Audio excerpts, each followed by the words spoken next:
With the lead up to June, all of us will be spending a lot more time studying for the exams. And so you might as well make this study time a little bit more fun. My name's Gabrielle, and here's exactly how you can turn studying for the junior cycle and Leaving Cert exams into a game. So let's get into it. So before we get into how exactly you can turn studying into a game, let me just tell you why this is a super effective study method. I think that we can all agree that sitting down to play a few video games is a lot easier than sitting down to study. I know that personally I would much prefer to spend time talking to my Animal Crossing villagers than I would actually going through French grammar. However, this really doesn't have to be the case, because you can take the elements that make playing video games so much fun and so easy and put them into studying instead. And so here's exactly how you can do so. So if you want to turn studying into a game, the first thing you should do is remove all obstacles that are preventing you from studying. Sitting down to play a few hours of Breath of the Wild or Animal Crossing is really easy because all you need to do is just sit down, relax, turn on your console, and you're ready to go. But in contrast, if you want to sit down and study, you need to open up your bag, put out all the books that you need to use, and then you need to take out your journal, and you need to just look through what you need to do, and then plan out what are you going to do first, how much time you need to spend on everything. It's just this really long process that makes it easy for you to procrastinate doing any study. I personally found this was a really huge factor of me procrastinating to study, because I think about all the things I need to do before I start to study, and I would just prefer to not do all those things. So this is why it is really important for you to remove all obstacles before you start to study.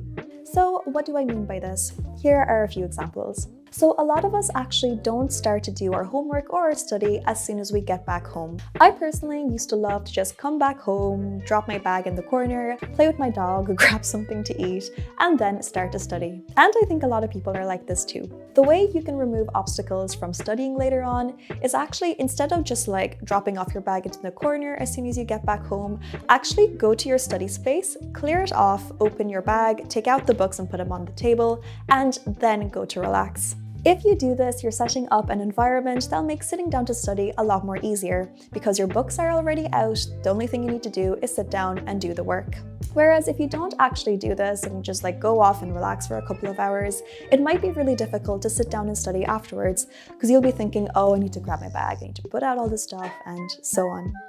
And a different example of how you can remove obstacles from studying is if you want to turn studying on a Saturday morning at the library into a habit. How you can remove obstacles from doing so is actually on a Friday night, prepare everything in advance. Make a little list of things that you need to do at the library the next day, put out a really nice outfit that you want to wear at the library, and put together your bag, put in your water bottle and your snacks into it, and then just make it really easy for you to get dressed and go in the morning. If you rely on yourself to wake up in the morning and to get all of this sorted out beforehand, then you might be less motivated to actually go and study at the library. And I would here really recommend on putting in a little bit of effort on the outfit that you're gonna wear at the library. I know this personally really helped me out. If I knew that I had a cute outfit to wear, I was a lot more likely to go and actually study. But this literally could just be me.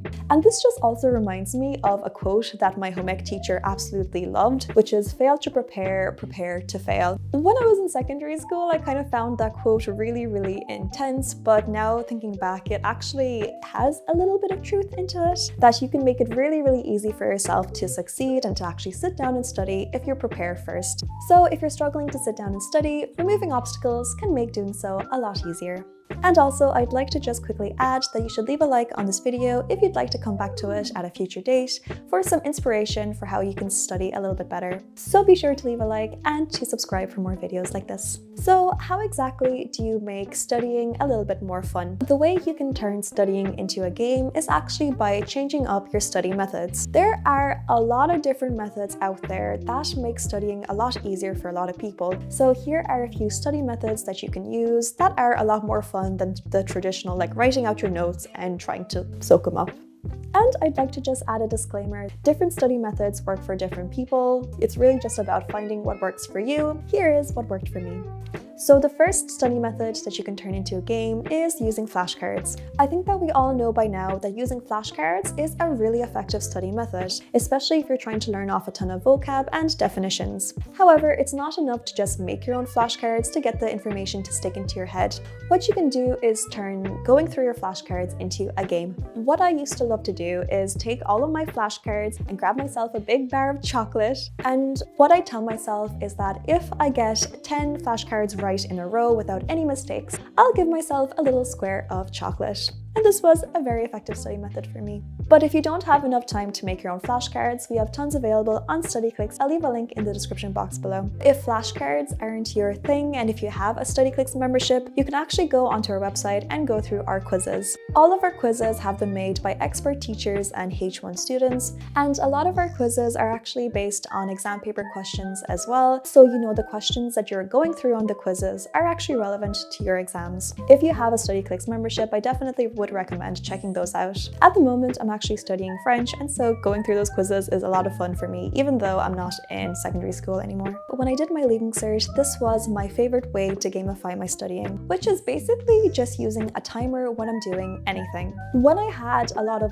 tedious sort of study tasks to do, like filling in a crossword of vocab, or when I had to do a ton of maths homework, but the questions came from the book rather than from the exam papers, I found these to be really tedious, and I hated doing homework that was very repetitive. So the way I actually made doing these sort of things a lot more fun is I decided to try speedrun doing all of them. What I mean by this is just setting on a timer for 5 or 10 minutes and telling myself I need to go through this entire sheet of paper in those 5 or 10 minutes. When I gave myself a certain time frame to get these tedious tasks done, it made studying a lot more fun because I wasn't thinking about the fact that what I was doing was super boring. I was thinking that I need to get this done as quickly as possible. What you can also do is set yourself a timer while you're doing really long kind of essay questions. For example, if you know that for a geography essay you need to spend 20 minutes doing it, why not set a timer for 15 minutes and really test yourself to write out that essay in that given time.